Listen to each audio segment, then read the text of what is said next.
I was stunned and unable to speak when my husband abruptly admitted that he had destroyed the home where I was raised. My father had just passed away, and I had just inherited the house and acreage. It seems that my spouse was eventually able to forcefully demolish the house my family had owned in order to construct a duplex.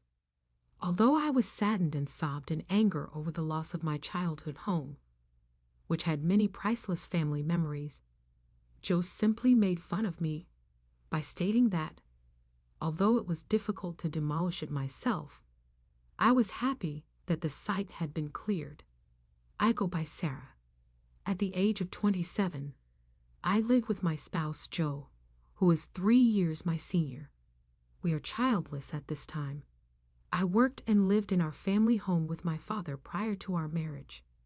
Since my mother went away when I was a high school student, my father and I have been the only ones providing for one another. After high school, I intended to begin working right away, and I was successful in landing a job at a nearby company, where I am currently employed. In addition to the great atmosphere at work, I find my job to be fulfilling. Joe isn't always dependable. His generosity since our first dates and his readiness to assist with housework have made me happy with our relationship. However, my only issue is that I don't get along with Joe's parents. When we first got married, I wanted to get close to them because they would be my new family, but they never seemed to embrace me and were always aloof. Instead of improving, our relationship deteriorated. I tried to keep up a relationship with his parents, but eventually, I got tired of it, so I now try to have as little and as quiet of an engagement with them as possible. It has been a relief that we were fortunate not to live with them or see them much.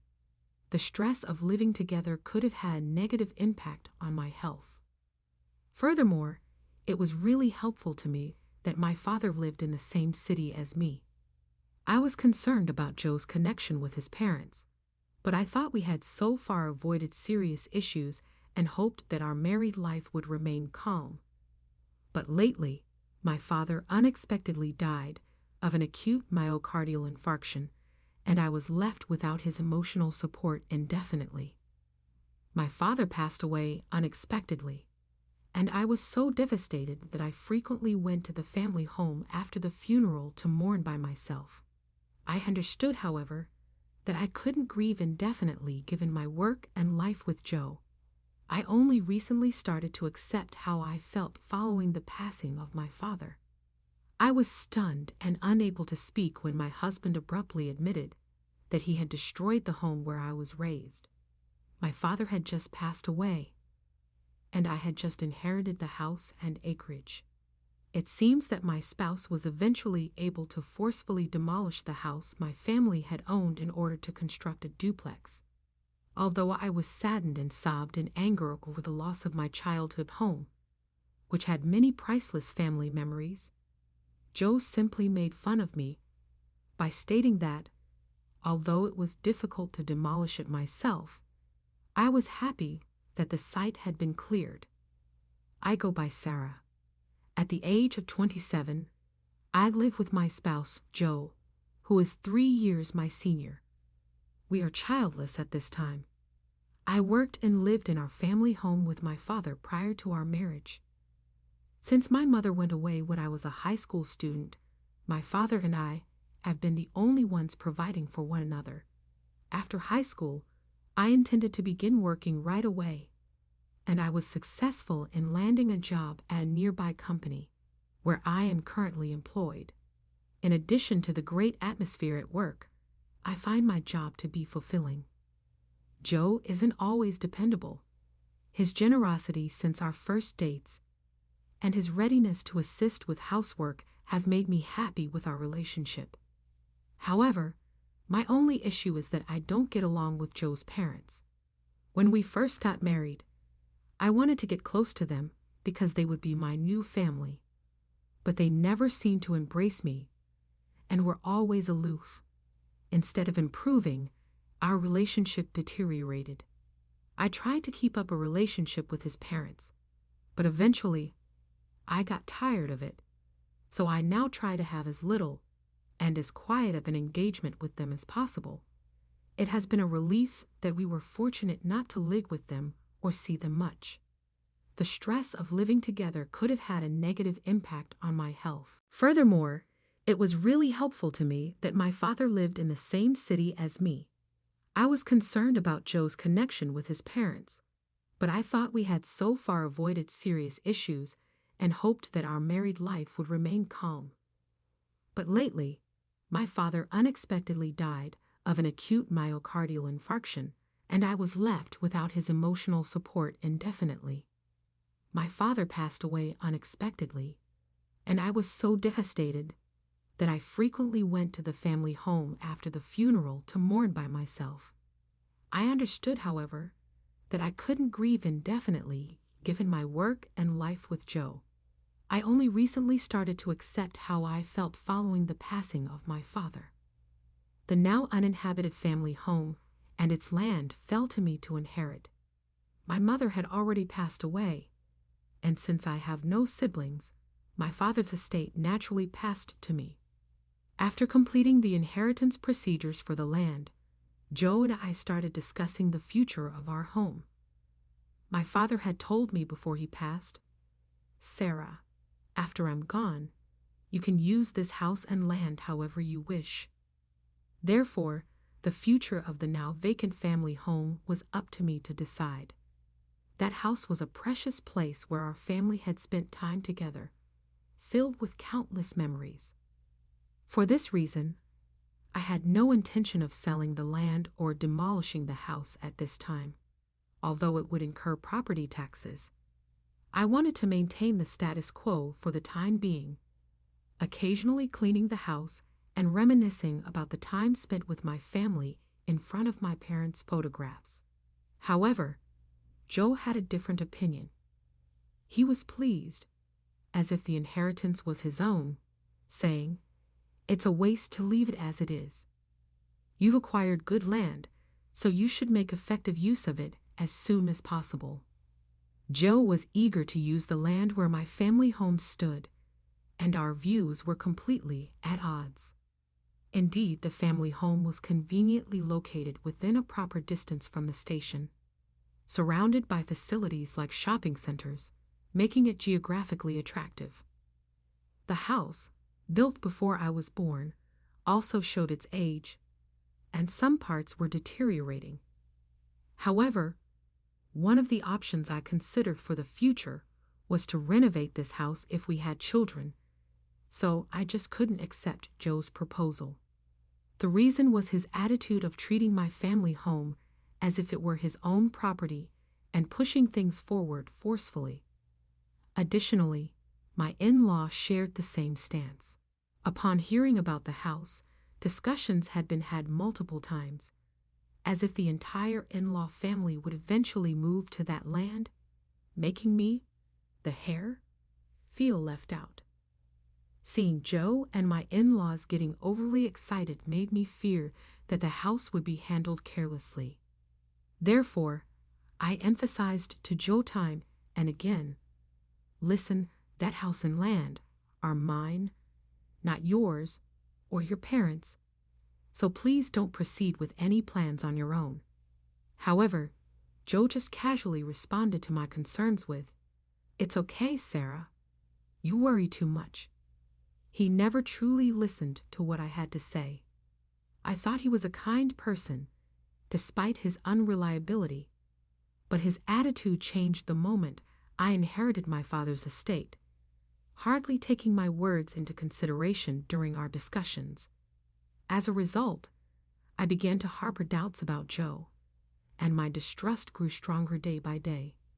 On a certain holiday, Joe said he was going to his parents' house and left early in the morning. I was caught up with household chores that had been neglected during the weekday. However, less than an hour after he left, Joe returned with his parents in tow, and I had to abruptly stop my chores to welcome them. While they might be ideal parents for Joe, interacting with my in-laws was still challenging for me, given the issues with my family home. Father Or mother, what brings you here today? I asked, filled with anxiety, since there had never been a visit from them without prior explanation from Joe. We thought it's about time to make a decision about the future of your family home. That's why I called Mom and Dad over. Joe replied with a smile, confirming my worst fears and making my heart heavy. What do you mean by make a decision? I always told you that I wish to keep things as they are. I stated clearly, only for Joe to immediately counter. I've told you it's a waste. That's why I want to demolish your house and build a new duplex house there, so we can live with Mom and Dad. What? I couldn't hide my shock at his sudden proposal, but quickly voiced my opposition. What are you talking about? I absolutely cannot agree with that. I've told you before not to proceed with any plans without my consent. No matter how much I resisted, Joe and his parents just looked at me with surprise. Then the father-in-law, with a sigh of exasperation, said, "Leaving such a wonderful piece of land unused is a waste. You should seriously consider what Joe is saying. A wife should obey her husband."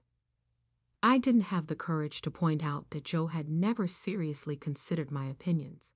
His parents loved him deeply, and it was natural for them to side with their son. Their unconditional support for him was a testament to their deep affection. Moreover, the father-in-law, in particular, held on to outdated values, believing firmly that a woman should obey a man. In his view, the hierarchy within the family was clear, and the wife was expected to follow her husband's instructions. Thus, if I expressed opposition to Joe's proposals or demands, I was inevitably faced with harsh reprimands. To him, how a daughter-in-law could speak in such a manner was unthinkable. My mother-in-law, choosing her words more carefully, said, "Sarah, we're getting older, and we might need care in the future.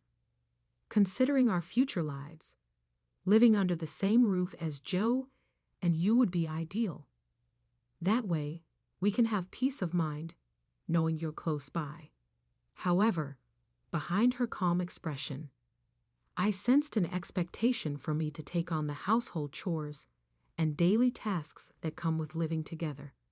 At that moment, with her husband present, she maintained her facade, smiling gracefully as she played the role of the ideal wife. But I knew from experience that whenever he was not around, her attitude towards me would change dramatically, becoming sarcastic, and the kindness she showed then would disappear. When alone with my mother-in-law during visits to their home, she would often make unnecessary comments like, "Haven't you had children yet?" Or, "I want to see my grandchildren soon," and try to dump household chores on me, citing her age as a reason for being unable to move around easily. If I ever refused, she would persistently criticize me, saying, "Respecting your elders is the most basic principle. Can't you even follow that simple rule? What kind of environment did you grow up in?" Because of the constant unpleasant behavior from my in-laws, the thought of living under the same roof with them was unbearable. That house is a place filled with precious memories of living with my parents for many years, so I have no intention of demolishing it.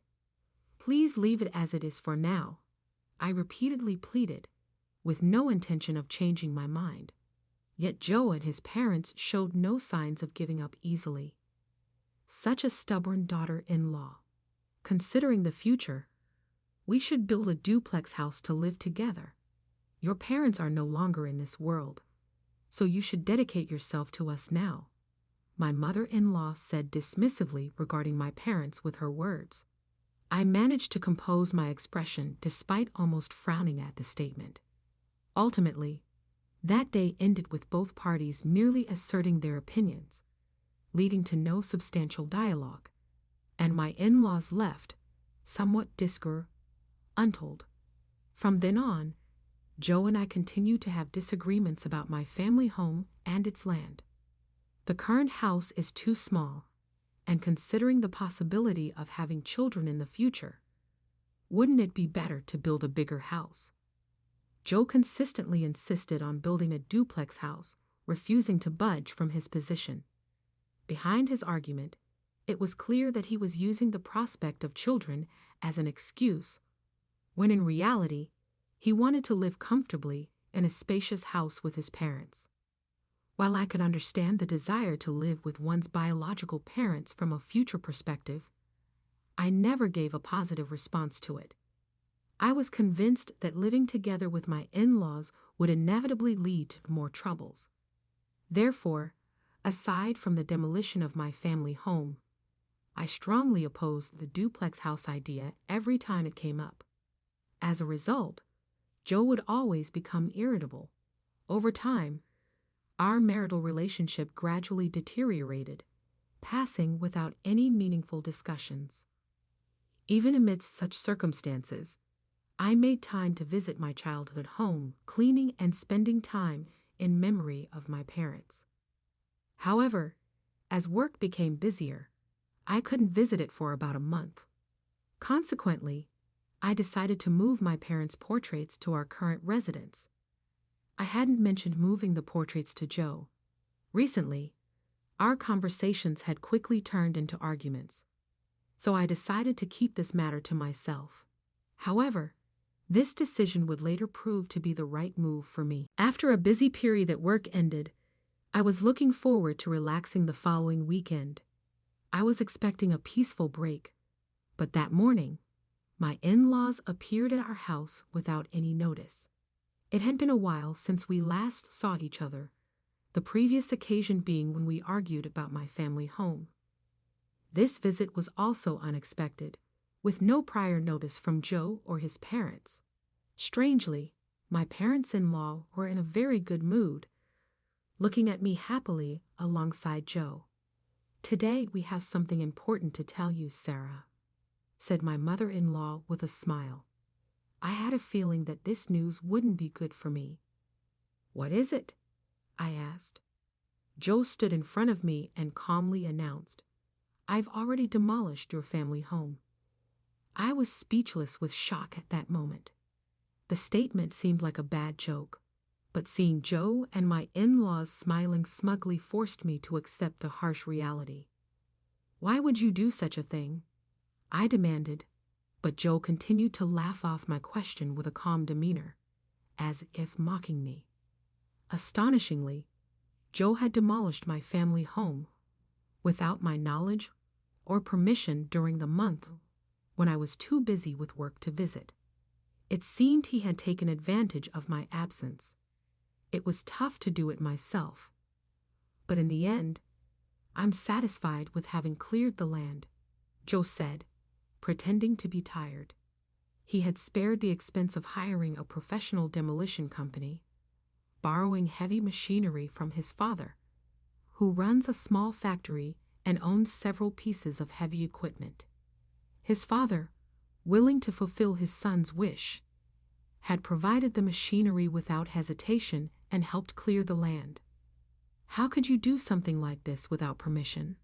"I've said no many times," I cried out, tears mixing with my anger. My childhood home was filled with irreplaceable memories, including my parents' mottos and family photos from my childhood. The only thing unharmed was my parents' portraits that I had brought home. The reality that everything else was removed along with the rubble was like a nightmare. "How could you do something so terrible? I will never forgive you." I had reached my breaking point. I declared this with a firm gaze towards Joe and his parents, but they remained unfazed, as if convinced of their superiority. "You couldn't make a decision, so I took the step forward." "We can't wait forever for you to decide."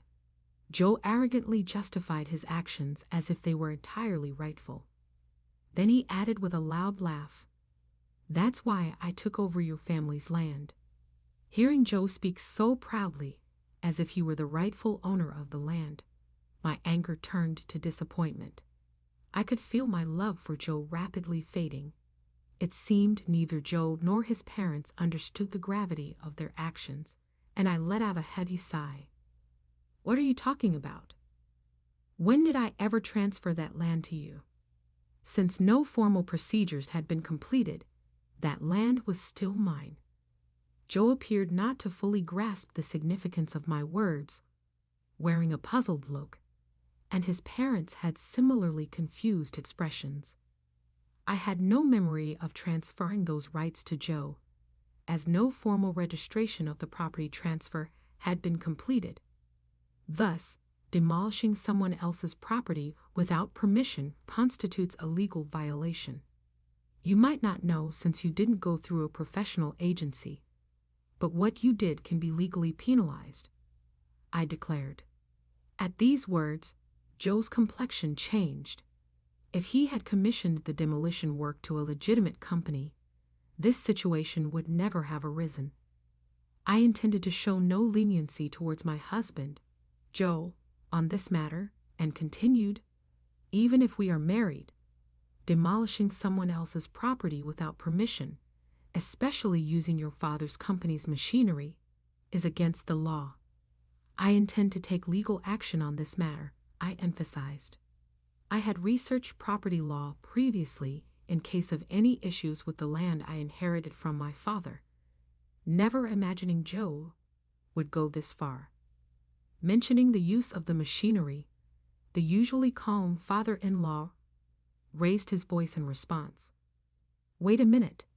In a marriage, a wife's property belongs to the husband, doesn't it? So the logic that demolishing that house constitutes a crime doesn't hold up.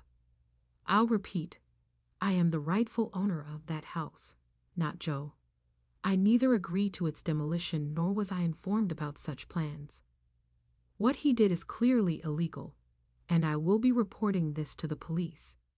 I cannot just stand by silently after you destroyed my cherished home without permission. My calm response left my father-in-law speechless. It seemed he had underestimated the seriousness of the issue. Even if he lent the company's machinery for Joe to demolish the house, he hadn't expected me to take legal action against Joe, thinking that clearing the land would somehow make everything all right. Reporting Joe to the police.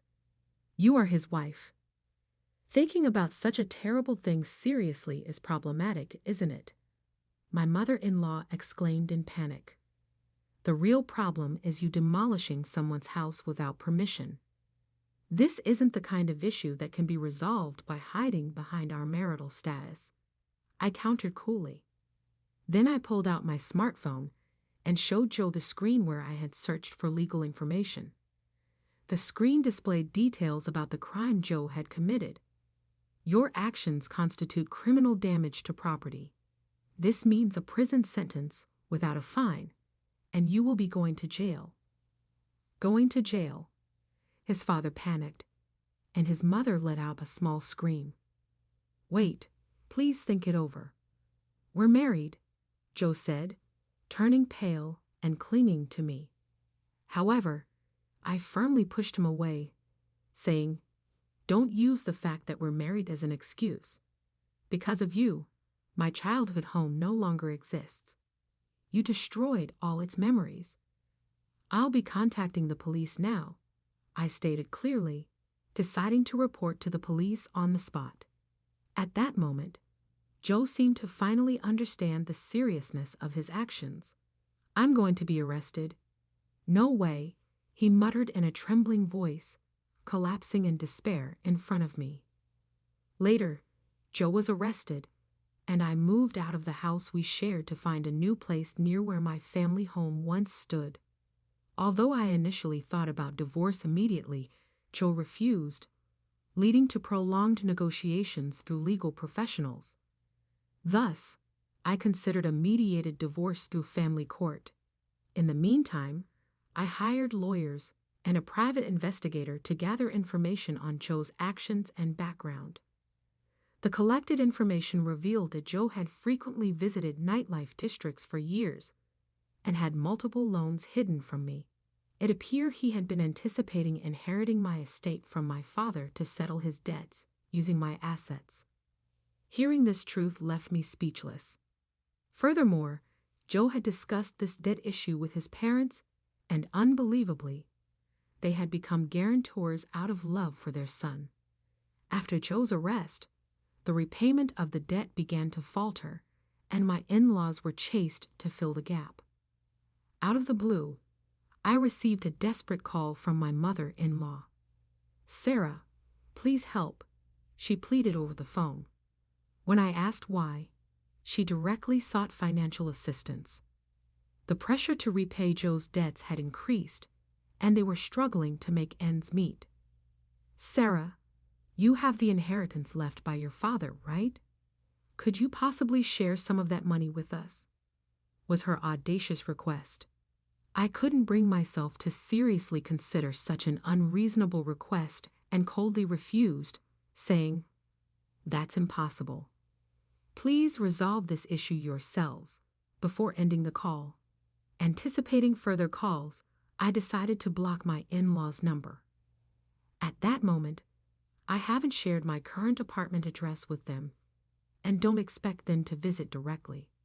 I no longer wish to have any association with Joe or my in-laws. Receiving the call from her only intensified my desire to sever ties with Joe swiftly, leading me to file for a mediated divorce. As a result, the mediation was successful, and we were officially divorced. Later, I learned that my in-laws had to sell their home and the factory managed by the father-in-law, using the proceeds to pay off the debt. They have since moved to a small apartment in the countryside and are living a modest life. Years have passed, and although Joe was released from prison after serving his sentence, his criminal record has hindered his job search. It seems he has resorted to committing petty crimes like shoplifting and was arrested again. Hearing this, I felt nothing but disdain. I harbored no sympathy for him. After separating from Joe, I utilized the land that he had cleared to secure a steady income, leading a peaceful life thanks to the inheritance from my father. I won't face financial difficulties living on my own in the future. Nonetheless, I plan to continue working. Now that I no longer have any ties to Joe or his parents, I can devote even more to my work without any worries. I'm not considering remarriage at the moment, so I plan to focus on my career and enjoying my independent life for a while. All right, I finally managed to deliver. I'm glad I made it in time for this month's delivery. My name is Maggie. Since I was a child, I've loved drawing in sketchbooks with crayons and colored pencils, and that hobby has continued into my adulthood. When I was a student, I worked part-time drawing illustrations, which has become the foundation for my current career. Now, I'm enjoying a freelance life, drawing illustrations at my own pace. In addition to illustrations, I also create small comics depicting the daily lives of modern women in fashion magazines. I've heard encouraging words from my editor, like Meg's drawings get a lot of positive reactions from our readers. Through this job, I met my current husband.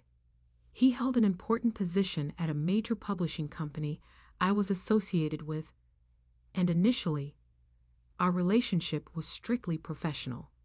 However, as we worked together, we grew closer. We bonded over shared past experiences, like losing our fathers at an early age. Before we knew it, we were going out for meals and movies together. After one such meal, he confessed his feelings, and we started dating. I had never dated anyone before, so I lacked confidence at first. "Really? You like someone like me? I'll stand out, and I'm just a bit better at drawing than the average person," I said. "That's not true. You're really talented, Maggie. And I love the way you utilize that talent to the fullest." His kind words made my heart flutter. After dating for several years, we decided to get married. After getting married, we enjoyed our newlywed life for a while. Both my husband and I were then approaching 30. I wondered if it was better to have children sooner rather than later. Then one day, my husband proposed that we live with his mother. I was initially surprised, but I had always yearned for happy family moments since I grew up in a single-parent household after losing my father early on. So I looked forward to living with my mother-in-law. Maggie, I have something to discuss. Actually, my mother wants to live with us. What do you think? Really? Hasn't your mother always lived alone at her place? Yes, she must have her own reasons for wanting this. I was surprised she brought it up to us newlyweds, but I want to understand her feelings. I hadn't interacted much with my mother-in-law. The only occasions I could do so were during our wedding and other formal occasions. From the start, she seemed very warm and approachable. Her smile and kindness reassured me. My mother has been feeling lonely living by herself. I used to visit frequently, but I've been too busy recently. That must be hard for her, but if she wants to live together, it may be fun living together under one roof. Really? Of course, I don't mind, and I'm looking forward to it. Thank you, Maggie. That really helps. So we decided to live with my mother-in-law. My husband was pleased with my decision, and our new life as a family of 3 began. Maggie, what's your favorite food? I want to make something special for you. Thank you, mother-in-law. Let me help you with it. It's fine, Maggie. You relax here. Our cohabitation was going smoothly. My mother-in-law took care of most household chores. I was really grateful for her support, especially because I was exhausted from work. One day, my husband dropped a bombshell. Maggie, this might come as a shock, but I've been transferred to another region. What? Really? I was filled with confusion and anxiety at the sudden news of his transfer. Considering our recent cohabitation, I wondered how this would affect my relationship with my mother-in-law. I thought about ending our living arrangement, but couldn't ask my mother-in-law due to the unavoidable nature of the transfer. I also pondered moving with him, but staying in a city was more convenient for my job. Thanks, Maggie. If you ever have concerns about living with my mother, let me know. I remember feeling a bit relieved by his words. Thank you. I understand. In the end, I decided to continue living with my mother-in-law, but this decision might have been a bit hasty. At first, our cohabitation was harmonious. We respected each other's preferences and shared household chores. However, after living together for a short while, my mother-in-law began to change her attitude towards me. She assumed I wasn't doing anything. Maggie, shouldn't you help out a bit more around the house? I'm sorry. I'm quite busy right now. I'm working on this tablet. You say such things, but you're just holed up in the house, doing nothing. Even if you draw on that thing, there's no way you can make money from it. No, actually, I work using this tablet, and I support our household with my income.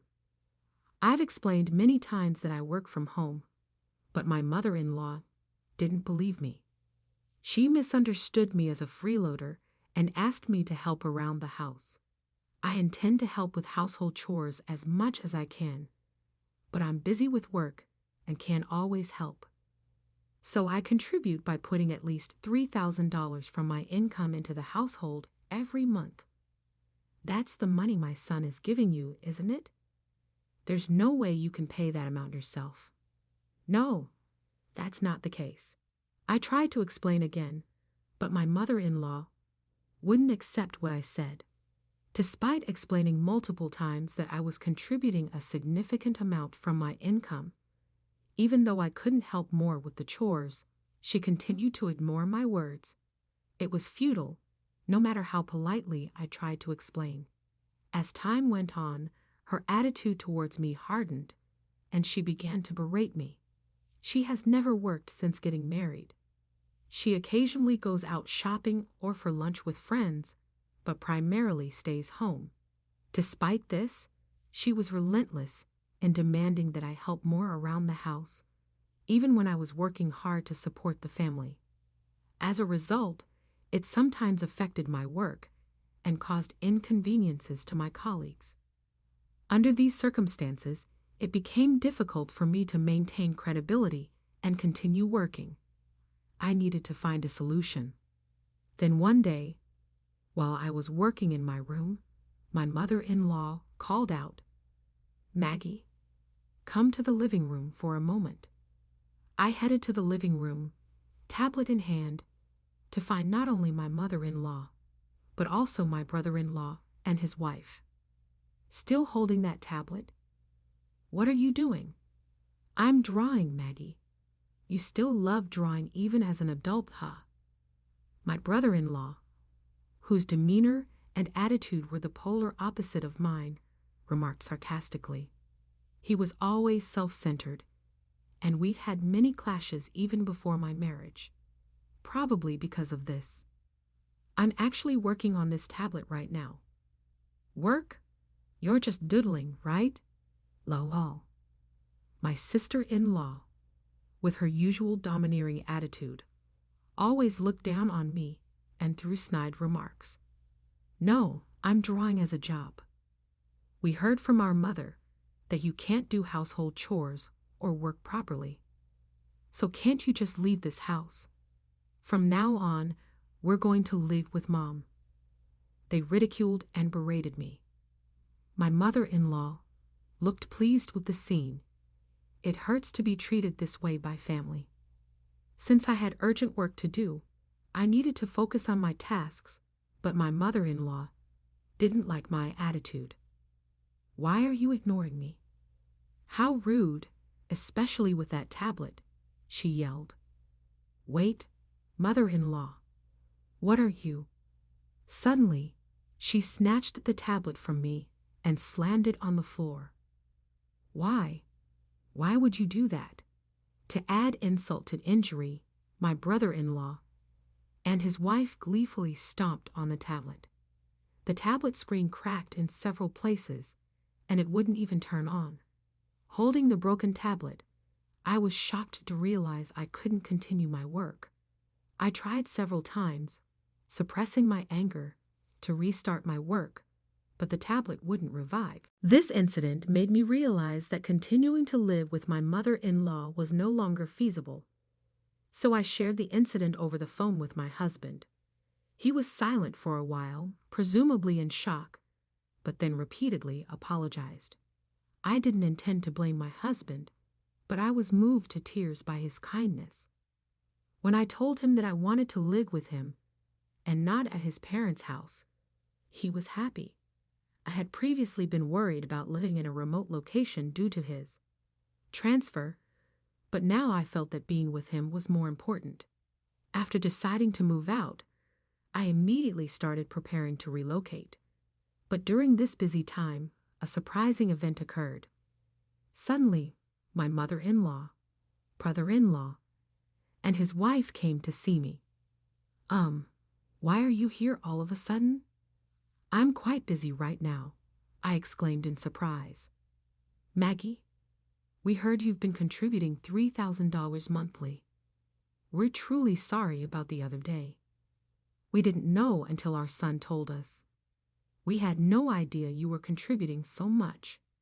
I could sense my mother-in-law's intentions. "I've told you this before. Anyway, I've decided to move out and live with my husband. Perhaps they realized that without me, they would lose the monthly financial support." "Maggie, don't say things like that. Let's all build a warm family together. Mother-in-law says, if you leave, we have to pay $3,000. That's unbelievable. The reason Maggie got angry and left is because you broke that tablet, right?"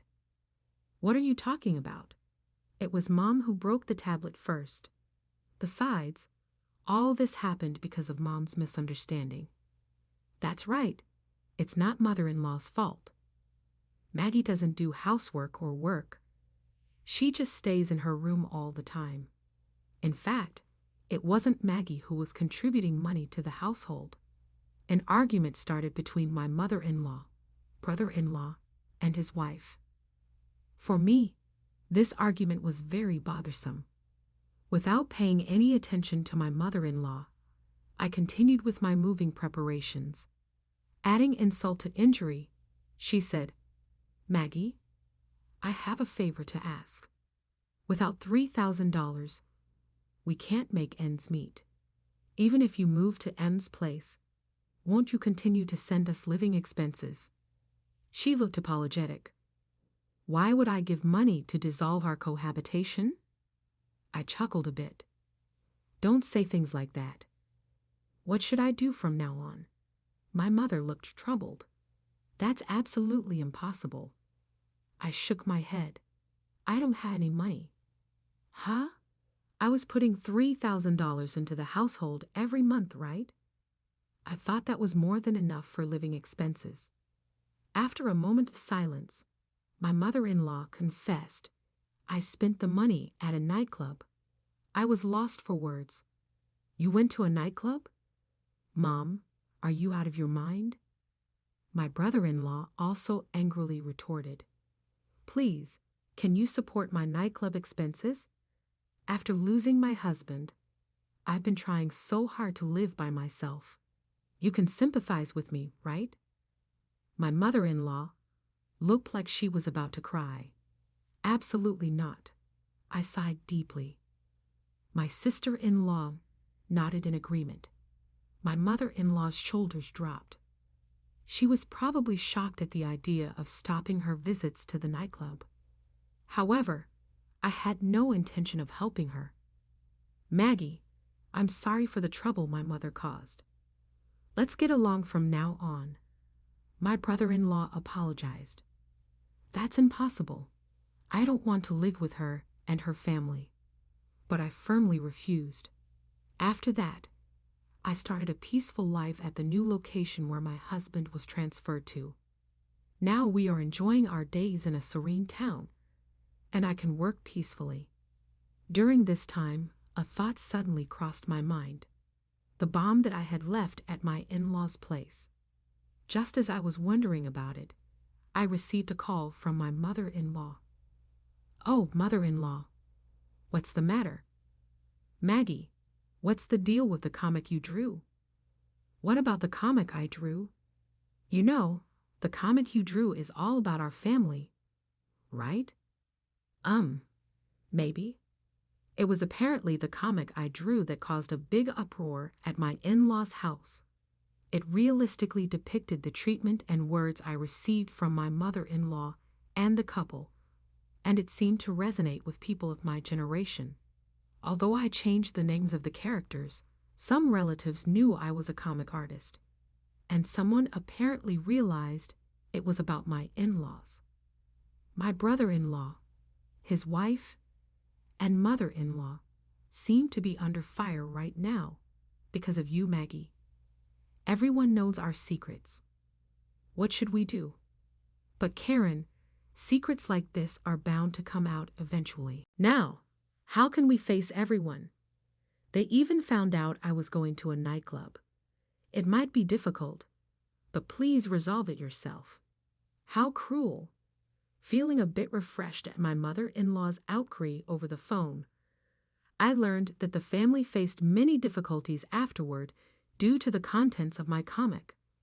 Angry relatives gathered at my in-laws, and it was revealed that my mother-in-law had spent a lot of money at the nightclub and was in debt. The debt was so massive that she couldn't repay it by herself.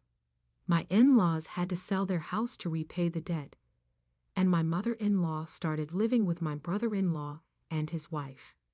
It seemed she started a part-time job to repay the debt, but it was a tough situation. My brother-in-law and his wife, already struggling financially, faced even more challenges living with my mother-in-law. Eventually, my sister-in-law couldn't take it anymore and left the house after an affair, leaving my brother-in-law deeply depressed. Although I feel sympathy, I can't help but think they brought it upon themselves. As for us, we are enjoying our new life in the countryside. Shortly after moving here, we were blessed with our long-awaited baby. Initially, I was anxious about moving from the city to the countryside, but this area, blessed with beautiful nature, has become an ideal living environment. With the stress gone, we are enjoying a comfortable life.